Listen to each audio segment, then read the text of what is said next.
Olá, meus amigos e minhas amigas.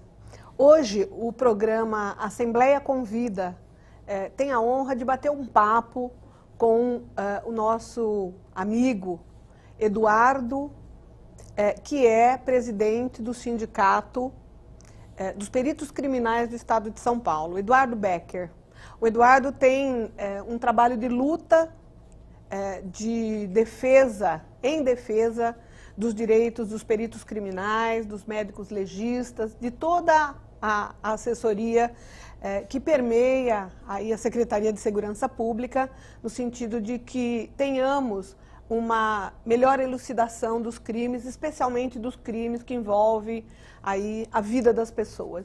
Então, é um prazer enorme, Eduardo, a gente está aqui com você, para a gente poder conversar um pouquinho, né, sobre como é que anda a perícia criminal no estado de São Paulo, inclusive porque, Eduardo, nós temos aqui na Assembleia, nós vamos falar sobre isso no momento oportuno, uma PEC, que é a PEC 07 de 2015, que tem aí um objetivo que a gente discorda um pouco, acredito que você também tem a mesma opinião que a gente, que é no sentido de tirar aí as atribuições da polícia científica e dos peritos criminais e transpassar para os delegados de polícia, tirando, sim, total autonomia desses dois órgãos, que é extremamente importante que eles sejam autônomos para que tenha maior eficiência, para que tenha uma condução mais saudável desse processo. Então, é um prazer enorme, Eduardo Becker, receber você aqui no nosso programa da Assembleia Convida. Eu queria que você contasse um pouco da sua história, da sua trajetória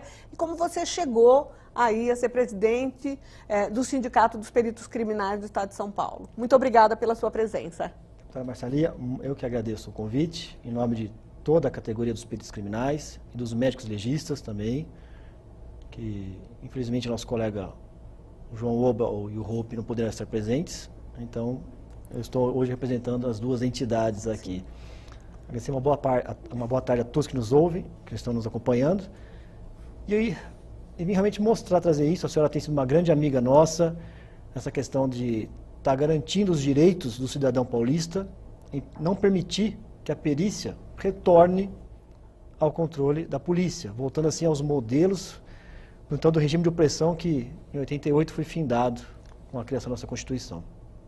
E é isso para conversar. Muito obrigado pelo convite. Eu queria também conversar um pouco com você, Eduardo, sobre a situação atual da perícia criminal no estado de São Paulo, né? A situação da estrutura, dos profissionais, se é suficiente a quantidade de peritos, de médicos legistas, de técnicos periciais, de técnicos que fazem a necrópsia, enfim, todos os cargos que são necessários para a melhor elucidação dos crimes. Se hoje no estado de São Paulo a gente tem uma estrutura, tanto do ponto de vista de materiais como de recursos humanos, que seja suficiente para dar conta da demanda do estado de São Paulo todo? Olha, infelizmente, nós não temos um material humano suficiente para dar conta de toda essa demanda. Nosso aumento de quadros estava estagnado desde 91. Principalmente agora em 2013 é que a gente teve um aumento de quadro que possa estar desafogando a situação. Mas mesmo assim está ainda muito longe do ideal. Hoje nós somos na ativa, trabalhando efetivamente, 1.019 peritos. E isso eu estou contando os peritos que se encontram afastados, tá, licença saúde, para exercer cargo de mandato sindical, para cedido aos outros órgãos, encargos de chefia, né? Então, assim, ou seja, esse número, na verdade, que está na ativa hoje é muito menor. E assim como é uma classe de peritos criminais, também temos a classe de médicos legistas, que se encontra em situação semelhante, se não até mesmo em pior situação. Eu diria que hoje o pior quadro de funcionário que falta servidores é o de médico legista. Tanto que nós tivemos agora 2 concursos para estar suprindo essa defasagem. Infelizmente, esse concurso ele se iniciou em 2013. À época era felizmente, mas hoje, passados já praticamente 3 anos, esse concurso não terminou. A senhora esteve presente na posse de parcela dos candidatos que foram aprovados, ou seja, apenas 25%. Nós entendemos que existe toda uma questão econômica hoje que o país vive que não permitiu isso. E quem acaba sendo punido por isso é a própria população. Sim. Não somos apenas nós, peritos, médicos legistas, o fotógrafo técnico-pericial, o auxiliar de necropsia, o atendente de necrotério, que nos dedicamos e sofremos com isso. A própria população. O porquê? Você acaba tendo um congestionamento gerado no trânsito aqui de São Paulo, na capital principalmente, porque você não tem o perito que consiga se deslocar eficientemente. Você tem uma equipe por unidade. Se você tem 4 unidades, você tem 4 peritos para a capital toda. Ou seja, você não consegue um deslocamento efetivo. E com esse concurso que ocorreu, a época era para tentar suprir essa necessidade. Só que, nomeando todos os peritos e médicos que se fossem nomeados hoje e empossados, sobrariam ainda mais de 200 vagas em aberto ainda. Que foram o quê? Como o concurso demorando já desde 2013 vem caminhando, vem sendo realizado, uma série de pessoas, de funcionários, acabaram se aposentando. Certo? Principalmente porque nós tivemos aí uma lei complementar federal, a 144/2014, que tornou a aposentadoria compulsória aos 65 anos de idade. E aí entrou um problema, principalmente aos médicos legistas, que já tinham um quadro extremamente envelhecido, então teve uma perda muito grande. Hoje, eu diria que nós temos, com muita sorte, 50% do quadro de médicos legistas na ativa. Ou seja, mas lembrando que você tem o chefe, você tem o que está afastado, você tem o que estão comissionados, ou seja, é menor ainda os que estão trabalhando. Realmente é difícil. Tanto que teve necrotério que acabaram fechando. E não só pela falta de médico, mas sim pela falta do auxiliar de necropsia. Que na ausência dele, o médico sozinho não consegue fazer a necrópsia. Então acaba inviabilizando. Esses médicos acabaram sendo remanejados para outras unidades e davam atendimento ali. Mas só imagina, às vezes, um médico legista que está numa cidade tem que se deslocar aí 200 quilômetros para atender uma necrópsia em outra cidade. Eu sei disso. Quanto, estamos falando aí de tempo de serviço, mas vamos passar para o outro lado? E a vítima? E os parentes dessa vítima que estão aguardando o laudo para poder dar um enterro digno a seu parente? Familiar. Isso sem falar o quê? Na própria sucessão que tem que ser realizada, todo o trâmite. E o próprio processo, a investigação, crime, que tem que ocorrer em função disso. Ou seja, a primeira coisa, identificar a vítima, a causa mortes dela. Ou seja, é um problema não apenas funcional, mas sim social. A sociedade está pagando por isso. E tem um detalhe também, que eu acho que é importante que as pessoas saibam, porque quando o técnico termina de fazer ali o acompanhamento no local do crime, que ele colhe todas as informações que ele precisa, depois ele tem que levar esse material para um laboratório, muitas vezes, ele tem que levar esse material para que ele possa depois fazer o laudo. Então, ele demanda um tempo extra de trabalho infinitamente maior, às vezes, do que o tempo da locomoção até o local do crime e também, vamos dizer assim, o tempo de colheita deste material. Então, ele trabalha aquele tempo que ele colhe o material, que ele se desloca até o local do crime e depois ele tem uma infinidade de outras atividades que ele tem que fazer, né, na questão administrativa, para que ele possa, de fato, subsidiar um inquérito policial que posteriormente vai se transformar numa ação penal para que a pessoa que cometeu aquele crime, o criminoso, seja identificado, o criminoso seja efetivamente punido.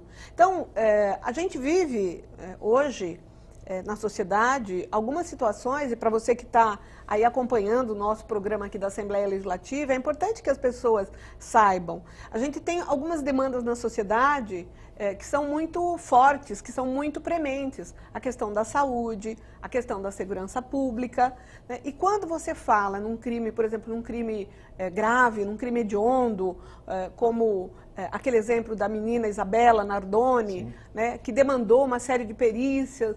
Então tem todo um aparato que precisa, de fato, funcionar.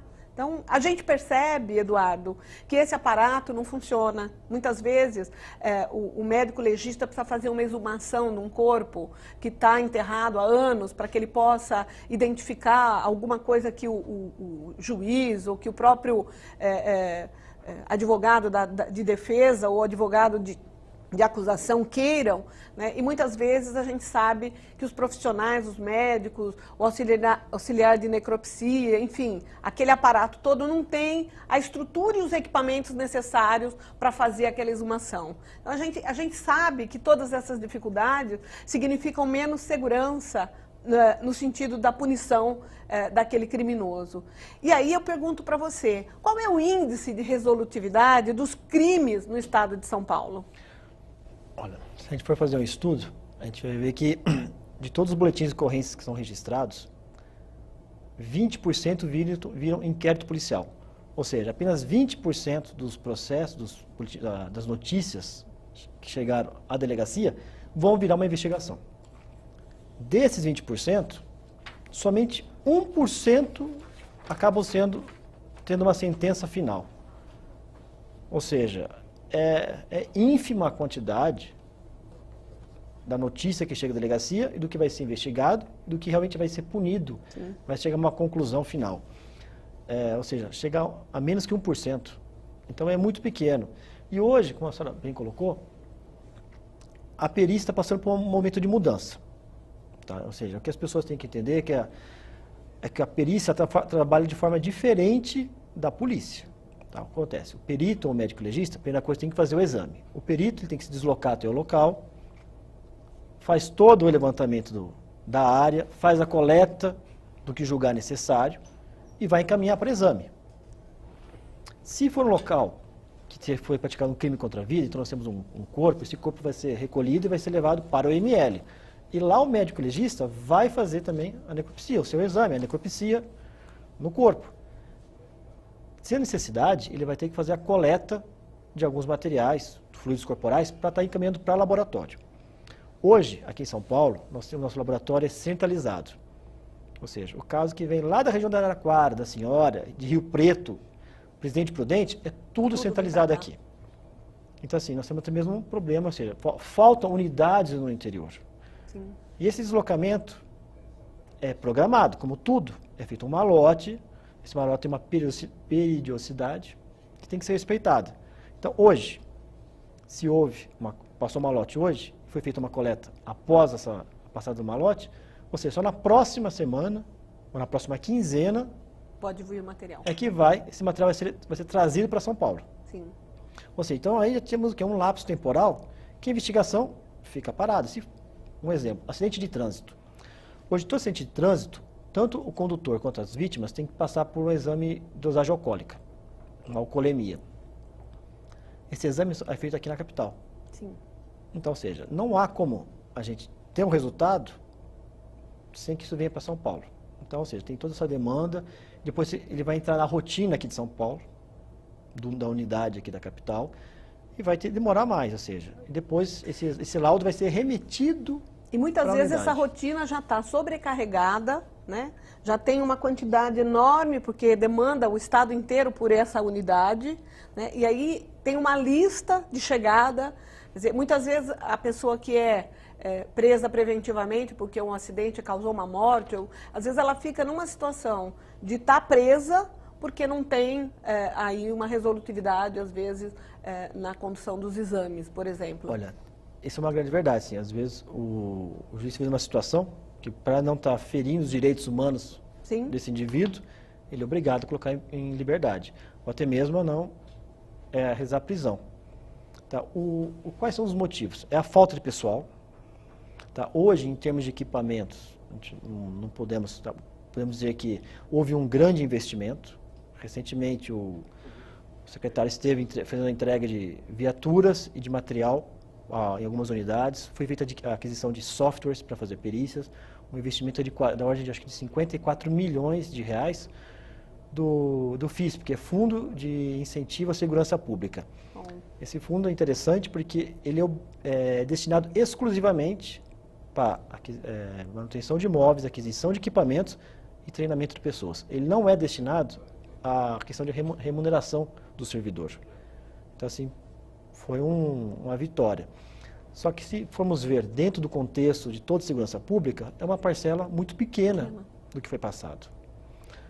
E assim, hoje, a perícia aqui no Brasil, ela ainda é tratada de forma distinta das outras. Primeiro porque hoje, a de São Paulo, como uma das mais antigas, tem apenas aí uns 18 anos de idade. Quando comparado à Polícia Militar e Polícia Civil, que são centenárias, é o irmão caçula das demais. E isso acaba o quê? Sempre restringindo. Então, o orçamento é menor, tem uma menor quantidade de servidores, só que o mundo já olha diferente para a perícia. Sim. Países da Europa já vem colocando o quê? Dando uma prioridade aos órgãos de perícia. Então, a gente consegue ver bastante nesses atentados que aconteceram na Europa, França e Bélgica, o órgão pericial trabalhando efetivamente ali. Ou seja, há todo um contexto, a questão da preservação do local, que é fundamental, Sim. que muitas vezes não ocorre.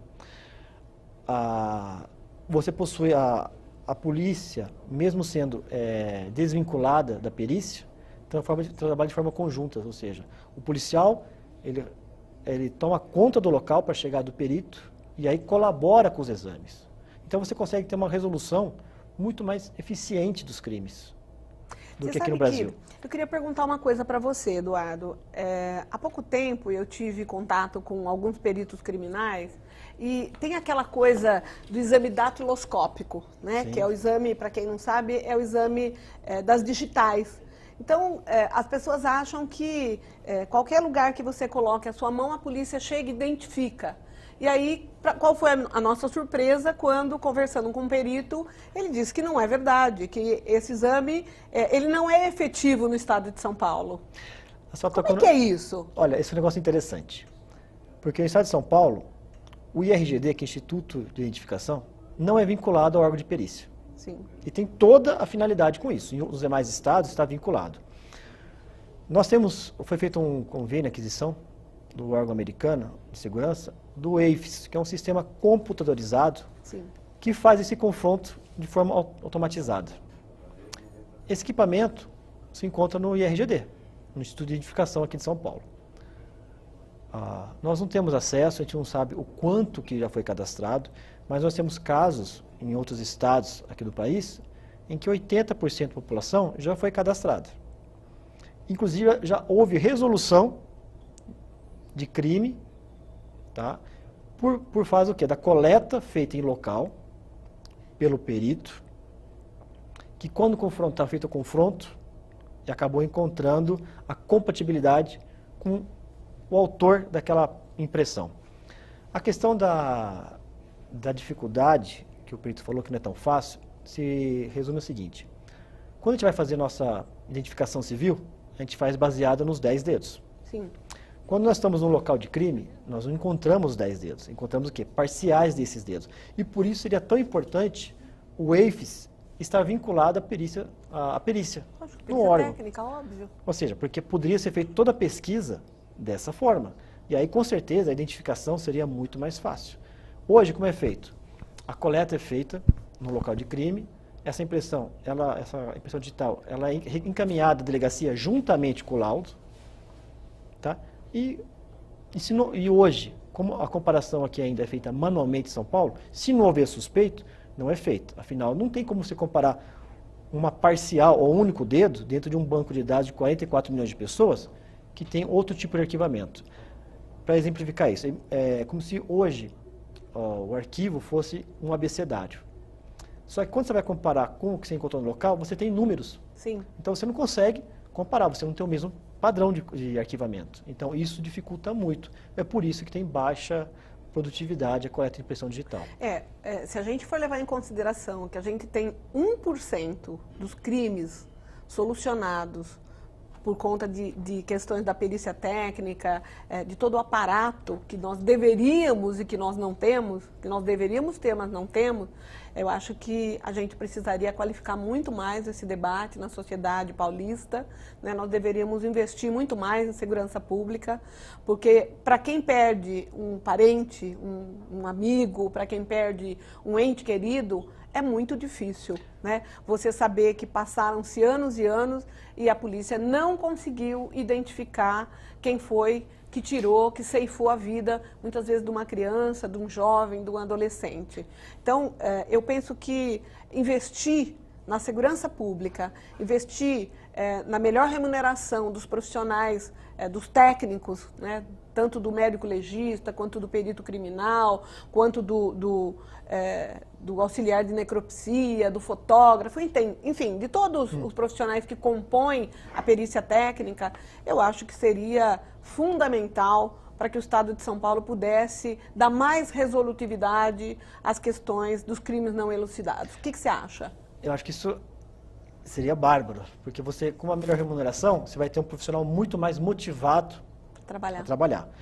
Hoje, como eu estava falando, a falta de pessoal gera um problema. E esse problema é sanado pela boa vontade do médico legista, do perito criminal, do fotógrafo, do desenhista, que muitas vezes se dispõe a vir fora do seu horário de trabalho para estar auxiliando o colega, fazer um exame mais rebuscado nisso. Porque é aquela questão, o perito ele faz o exame, ele tem a sua carga horária de trabalho. Essa carga horária, em decorrência da falta de pessoal, não permite que o perito faça o exame e depois volte para a sua base e elabore o laudo. Ele tem que o quê? Destinar exclusivamente somente a elaborar, fazer os exames. A elaboração dos laudos é feita em sua casa. Ou seja, na sua hora de folga. Sim. Quando ele teria para estar repousando e ter um momento com sua família. Ele tem que continuar trabalhando. E mesmo assim, ele acaba sendo punido porque não consegue entregar o laudo em dia. Entendi. Tá? A questão da eficiência, eu tenho um caso bem interessante.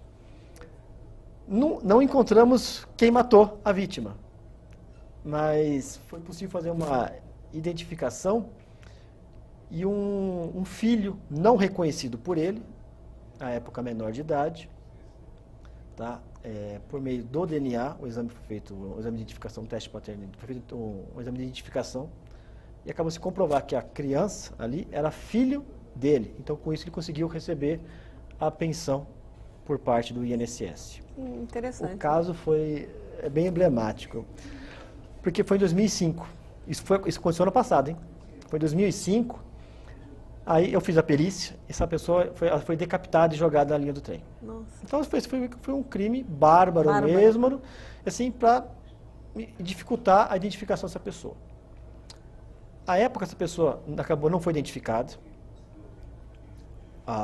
não apareceu ninguém para fazer o reconhecimento. Passado algum tempo, não sei quanto, mas foi somente após a pessoa ser sepultada, o corpo ser sepultado, apareceu uma senhora procurando pelo então parceiro, companheiro. Pelas fotos, acabou reconhecendo, mas o atestado de óbito já havia sido emitido. Sim. Como desconhecido. Então, volta aquela questão do problema social da falta de investimento na perícia. Bom, acabou sendo enterrado como desconhecido. Ela solicitou, então, via advogado, que o processo fosse desarquivado. E foi desarquivado.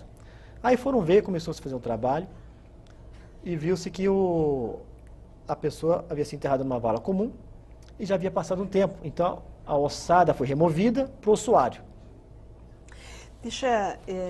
Eu acho que esse assunto é muito importante. A gente vai dar um pequeno intervalo no nosso programa e a gente já volta já para terminar de contar essa história que o Eduardo está fazendo conosco aqui. Obrigada.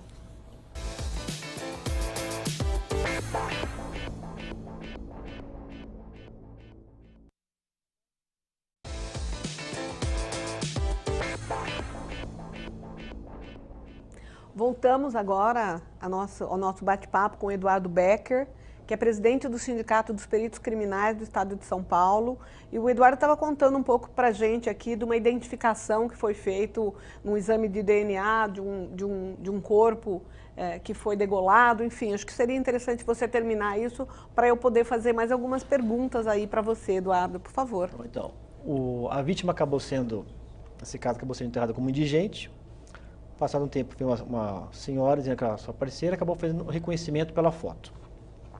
E assim ficou, só que infelizmente o atestado de óbito tinha sido emitido. Ela dizia ter um filho com essa pessoa, e para poder pedir uma pensão para o INSS, porque a pessoa era contribuinte, então o filho teria jus e ela também, ela deu entrada. O INSS disse que não poderia, pois tinha que apresentar o atestado de óbito. E quando ela foi buscar, constava como indigente. Então, o INSS, obviamente, que negou. Com certeza. Então, mediante advogado, ela fez requerimento para desarquivamento desse processo, nesse caso, e que havia sido arquivado, pois não foi identificado o autor do homicídio, então não havia como ter uma investigação, o porquê do andamento, isso acabou sendo arquivado. E assim foi. Então, quando uma série de episódios foram ocorrendo, ou seja, a pessoa foi enterrada como indigente, depois a ossada foi para uma vala comum, então não havia mais como estar exumando o cadáver. Só que à época do fato, quando eu fiz o exame do local, na coleta dos vestígios que estavam presentes, eu coletei uma amostra de substância hematóide, que seria sangue, que vinha saber depois que era sangue. Dela é um pedaço da sua roupa que ela trajava. Isso eu encaminhei para o laboratório. Isso acabou ficando armazenado. Quando a mãe da criança, então companheira da vítima, solicitou, o juiz pediu que fosse feito um exame. Isso aconteceu ano passado, ou seja, 10 anos depois, conseguimos identificar um filho da vítima. Então, ele dá o quê? O direito a ele de pleitear a pensão alimentícia, ou seja, e ter o reconhecimento do nome do seu pai. Tá? Ou seja, passar a ser um cidadão como qualquer outro. Muito interessante. E deixar, muitas vezes, sofrer aquele preconceito. Na verdade, Eduardo, o exame pericial, ele cumpre várias funções, né? Ele é muito importante, não só para a elucidação do crime, mas também para que situações como essa, né, de identificação de filhos, de recebimento de pensões, possam estar fazendo justiça, né? Eu queria um pouco conversar com você agora sobre a questão. Eu recebi há pouco tempo um grupo de peritos, né? A gente tem conversado muito com os peritos, inclusive tivemos junto com o secretário de Segurança Pública lá na secretaria, pedindo a ele que agilizasse o processo de contratação dos peritos, dos médicos legistas, o que aconteceu a semana passada. Nós estivemos inclusive na posse que foi dada aí aos profissionais que foram chamados. Como você disse, infelizmente foram só 25% daqueles que foram aprovados nos concursos, mas existe aí a possibilidade de, em breve período de tempo, serem chamados outros. Vamos aguardar que o governador realmente chame os novos médicos legistas, auxiliares, técnicos, enfim, que estão aí no concurso aguardando. 25% vieram e tem mais 75% esperando. Mas eu recebi uma comissão, eu estava te falando, de peritos há um tempo atrás, e eles estavam dizendo para a gente, lá no gabinete, que existe uma indicação da ONU de que a cada 5.000 habitantes a gente teria que ter um médico legista. E parece que essa desproporção no estado de São Paulo é muito grande. Você podia falar um pouco sobre isso? Exatamente. Segundo a recomendação da ONU, tem que haver um perito criminal ou médico legista, ou seja, um perito oficial para cada 5.000 habitantes. Sim.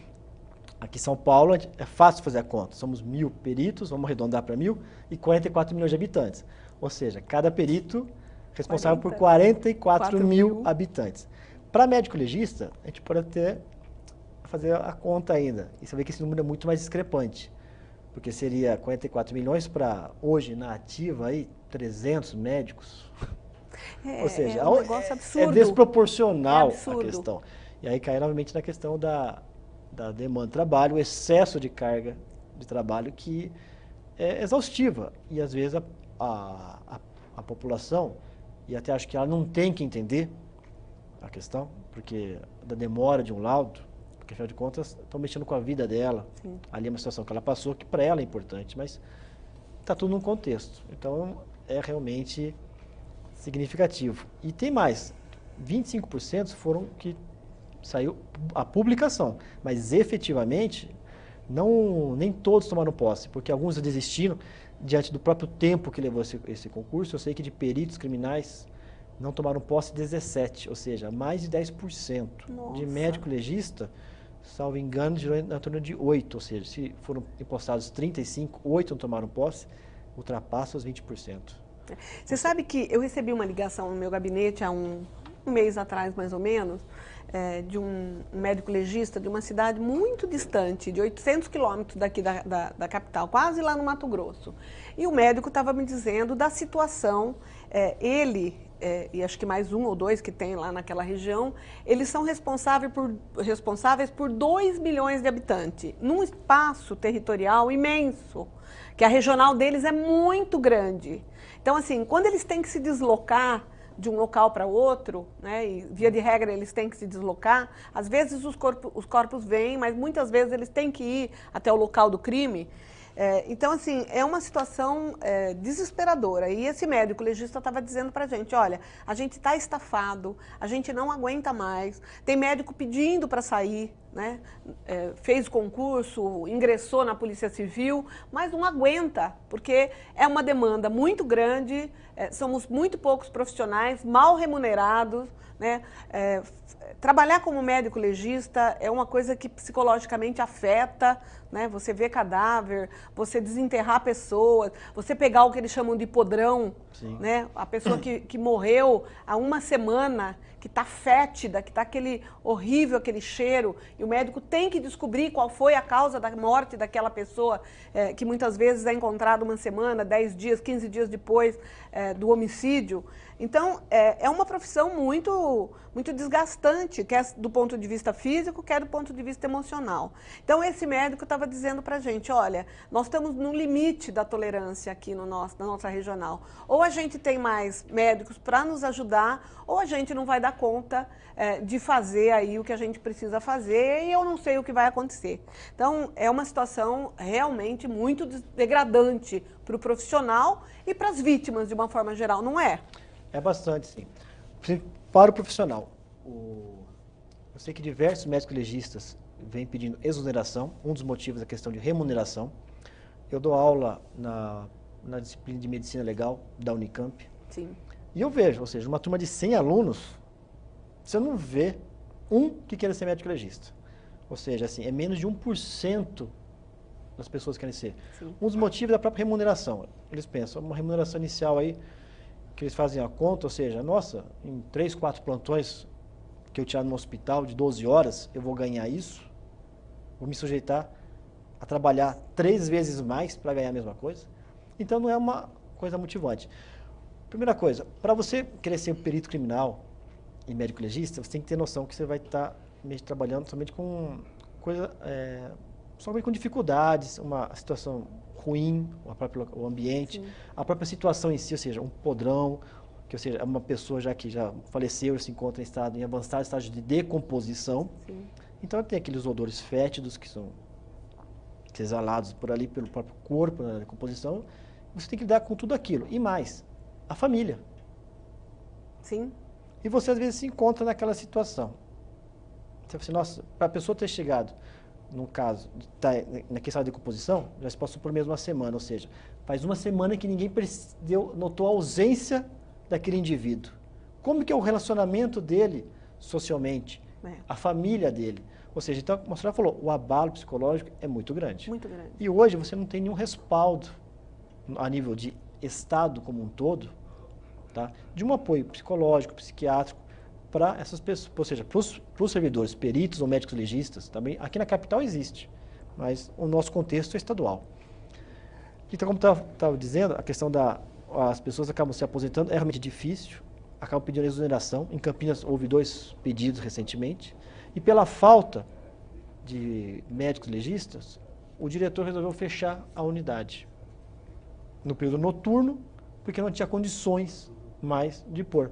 O que se optou foi estar aumentando a carga de trabalho dos médicos legistas. Se você prestar atenção, nós temos hoje no estado de São Paulo 645 municípios. Né? O Eduardo nos disse que a gente tem em torno de quase 300 e poucos. Médicos. 300 médicos. Você imagina a dificuldade que é, porque o médico não trabalha 24 horas, ele tem que trabalhar em escala de revezamento. Sim, né? Ou seja, no mínimo ele vai fazer um plantão de 12 horas e um repouso de 36 horas. Ou seja, a média hoje que o Estado permite, tá, pela carga horária imposta pela própria Constituição, para se adequar a todo servidor, porque o perito criminal, o médico legista, antes de serem policiais ou peritos médicos, eles são o quê? Seres humanos. Seres humanos. E são brasileiros, então têm os mesmos direitos. Sim. É isso que as pessoas não entendem, ou seja, todo mundo trabalha 40 horas semanais, por que impor uma sobrecarga de trabalho superior a esses servidores? O que muitas vezes ocorre. E é o que ocorre. O que muitas vezes ocorre. Ou seja, para o Estado não existe hora extra, não existe uma reposição desse horário. Olha, você vai trabalhar mais, mas eu vou te repor isso monetariamente ou com um banco de horas. Isso não existe no Estado. Não tem. Então, assim, quando a gente fala, e não só para perito primeiro, ou seja, todas as carreiras da polícia acontece isso. Polícia militar, policial civil, policial técnico-científico, todos os servidores passam por essa situação. Então, a gente vê assim que o Estado, sobrepondo a sua vontade, sua vontade pela ineficiência de uma gestão, tá? De não pôr pessoal suficiente, de não remunerar adequadamente, ele acaba o quê? Punindo o seu servidor que trabalha corretamente a trabalhar mais, para dar conta e dessa forma suprir a carência. E agora eu queria um pouco conversar com você agora, Eduardo, sobre uma situação que, no meu ponto de vista, vai agravar ainda mais essa situação. Né?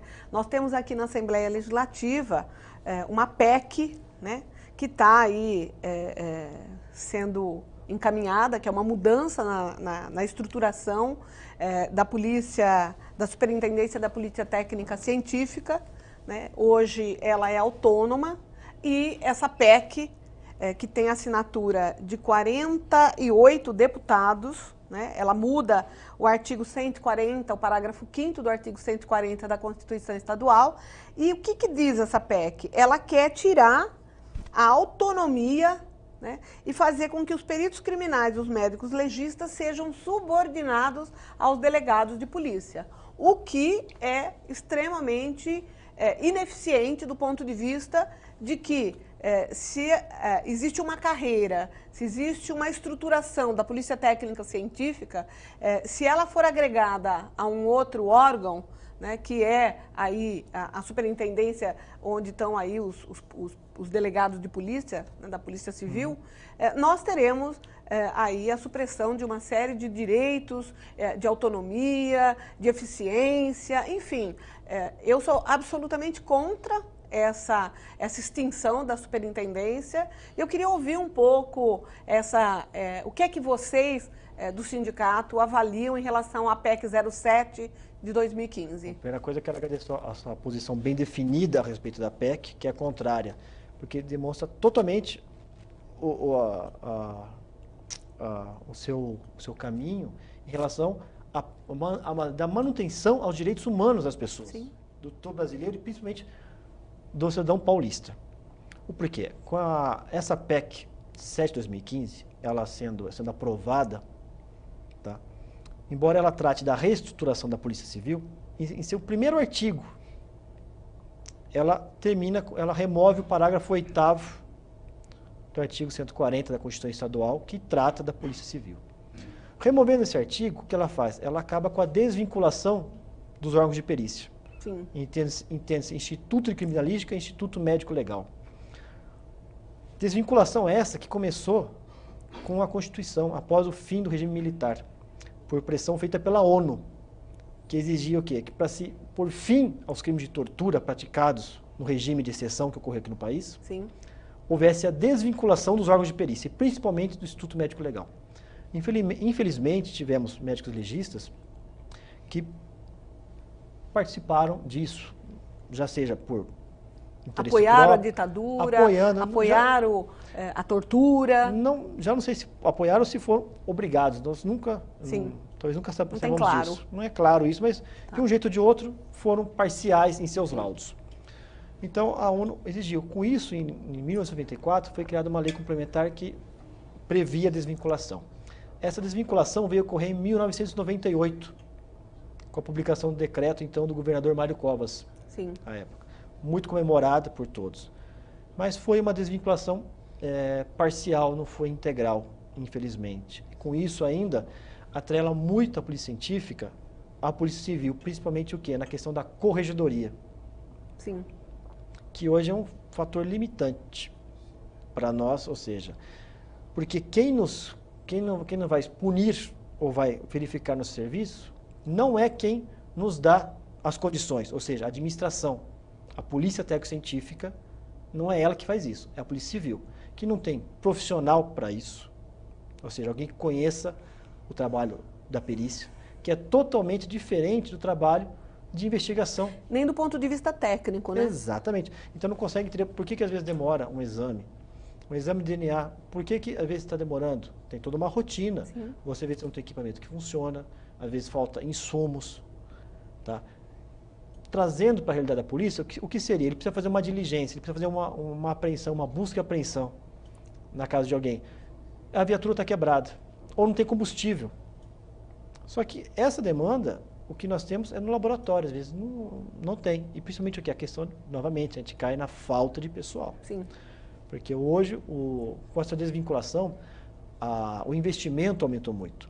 Como a perícia ela possui um viés diferente da investigação policial, os investimentos têm que ser distintos. Então você não pode ter, dentro do mesmo órgão, as duas unidades. E principalmente porque a perícia ela tem que ser imparcial. Ela se baseia, os seus trabalhos, em conhecimentos técnicos científicos, para gerar imparcialidade, ou seja, peritos diferentes usando a mesma metodologia vão chegar ao mesmo resultado. Coisa que investigadores ou delegados não vão chegar no mesmo resultado. Sim. Porque utilizam metodologias, a metodologia ela não possui uma padronização. Tá? Ou seja, e o que você prevê numa polícia? Você prevê o quê? A primeira coisa é ser ostensivo, ou seja, é prevenir o crime. Então, investimento o quê? Em viaturas, em policiais fardados, armamento, tá? E policiais para o quê? Acabar diminuindo em situações de tumultos, tá? Poder estar dispersando aquilo e manter a ordem pública, para que outras pessoas não tenham seus direitos violados, como de ir e vir. E a Polícia Civil, por sua vez, tem que investir o quê? Em inteligência, na investigação, então tem que adquirir o quê? Equipamento para estar auxiliando como guardião em relação às interceptações telefônicas. Agora temos que trabalhar com outras questões de interceptação, que são a questão telemática, dos comunicadores instantâneos, tá? Interceptação de e-mails, tudo isso é a parte investigativa. Então tem que investir nisso. Sim. E já a perícia o quê? Tem que investir em equipamentos que permitam fazer exame nas provas, ou seja, houve um crime, se encontrou o celular, então nós temos que ter recursos para examinar esse celular adequadamente. Opa, encontrou-se uma substância junto ao corpo de alguém. Será que essa pessoa foi envenenada? Será que é um medicamento? Houve uma dosagem? Então, temos que ter recursos para isso. Olha, foi encontrado projétil, então vamos fazer um confronto balístico. Então, você tem que ter um microscópio, um comparador balístico aí, para estar fazendo esses exames. Então, como a gente pode ver, são equipamentos totalmente diferentes do que a polícia precisa. Não tem sentido você misturar a investigação criminal com a perícia técnico-científica e os instrumentos que o Instituto Médico-Legista precisa para poder fazer com que as coisas aconteçam de forma autônoma, imparciais, para que a gente tenha uma melhor elucidação. Então, nessa perspectiva, a gente está pensando em fazer aqui na Assembleia Legislativa, nós inclusive já apresentamos um requerimento na Comissão de Direitos Humanos, de fazer uma audiência pública, onde a gente possa dialogar com os nossos deputados, vamos convidar todos os deputados para que as pessoas possam entender essa diferença que tem. Né? Para que não seja uma coisa... porque muitas vezes a gente percebe que o próprio juiz, quando vai decidir um processo, né, uma causa, às vezes ele não tem um conhecimento necessário, ele tem que se valer de um perito, ele tem que se valer de um assistente técnico, ele tem que se valer daquilo que a ciência desenvolveu para melhor elucidar o caso para que ele possa, afinal, dar uma decisão justa, correta, de acordo com a lei. Então, nós entendemos que é extremamente importante que a gente faça esse debate aqui na casa para que os deputados tenham claro o que significa, né, a gente juntar aí a Polícia Técnico-Científica, o Instituto de Criminalística e juntarmos tudo isso sob o comando da Polícia Civil. Acho que é extremamente importante esse debate. Eu queria a sua opinião sobre isso. Eu agradeço a oportunidade de estar fazendo esse debate, sou totalmente favorável, principalmente porque o Estado de São Paulo, com essa PEC, está indo na contramão do que o Brasil quer. Tá? Não vou nem falar de órgãos internacionais, vamos ficar o que o Brasil diz. Em 2009 foi publicada a Lei 12.030, tá? Do deputado Arlindo Quinalha. Sim. Que diz o quê? Que dê autonomia funcional, técnica e financeira e científica para as perícias, para os órgãos de perícia. É o primeiro. No mesmo ano, tivemos o primeiro congresso dos Consegues, em que a segunda pauta mais votada, perdeu-se, salvo engano, por um único voto, foi o que? A desvinculação dos órgãos de perícia. O primeiro foi a desmilitarização da polícia. Sim. Depois nós temos o PNDH, que prevê isso também, a desvinculação. A Anistia Internacional, em seu 10º passo, entre os 12 necessários para o fim da tortura, também prevê a desvinculação dos órgãos de perícia. Então nós estamos indo na contramão da história. É que eu falo, a proposta desse projeto, ela é surreal. É a contramão total do que a sociedade quer. É por isso que eu acho válido, porque se houve uma proposta, é porque uma parte da sociedade crê que esse modelo é o correto. Não é nem o correto, vamos dizer que é o melhor. É o melhor. Mas outra parcela não dê. Então, acho que um debate é a coisa mais salutar para que ambas as partes possam expor seus pontos de vista e assim permitir que a sociedade venha a decidir. E a sociedade, como é que ela vai decidir? Através desses deputados, que são seus representantes aqui nessa... Legitimamente eleitos pela sociedade paulista. Exatamente. E vão estar sendo representados. Perfeito. Por isso que eu agradeço a sua proposta de estar pedindo essa audiência pública, porque vai permitir que a população paulista tenha seus direitos preservados. Eu acho que nessa audiência pública seria muito interessante, Eduardo, que a gente pudesse ter, de fato, um debate onde ambas as partes pudessem dialogar sobre isso. Então, a gente está chamando essa audiência pública aqui na Assembleia Legislativa, já pusemos esse requerimento, já tem umas 3 semanas, amanhã nós vamos ter votação na Comissão de Direitos Humanos, nós vamos conversar sobre a importância da gente fazer essa audiência pública aqui na Alesp, porque esse assunto é um assunto extremamente importante para que a gente possa garantir a segurança do cidadão, melhorar as condições de investigação dos crimes, para que a gente tenha uma sociedade mais justa, para que a gente tenha uma sociedade onde, de fato, as coisas possam acontecer a contento do cidadão. Então, eu quero agradecer, nós temos mais um minutinho só, eu quero agradecer a você, Eduardo, de ter vindo aqui conosco no Assembleia Convida, é um prazer enorme, e a gente vai estar aí fazendo agora as suas considerações finais e agradecendo em nome dos deputados a sua presença aqui na nossa TV Alesp, para que a gente possa conhecer um pouco desse mundo da perícia técnico-cientista. Você tem um minuto para a gente encerrar o programa. Eu agradeço o convite e tenho certeza que com a senhora, com a iniciativa que a senhora teve, nos apoiando nessa questão defendendo a causa do cidadão paulista, de ter seu direito individual garantido, vamos ter o mesmo resultado que houve na Câmara, no Congresso Nacional, onde a PEC 325 de 2009, que trata da desvinculação dos órgãos de perícia a nível nacional, também foi o quê? Houve um debate público, todos puderam falar, e no final, os deputados das câmaras, os conselhos, decidiram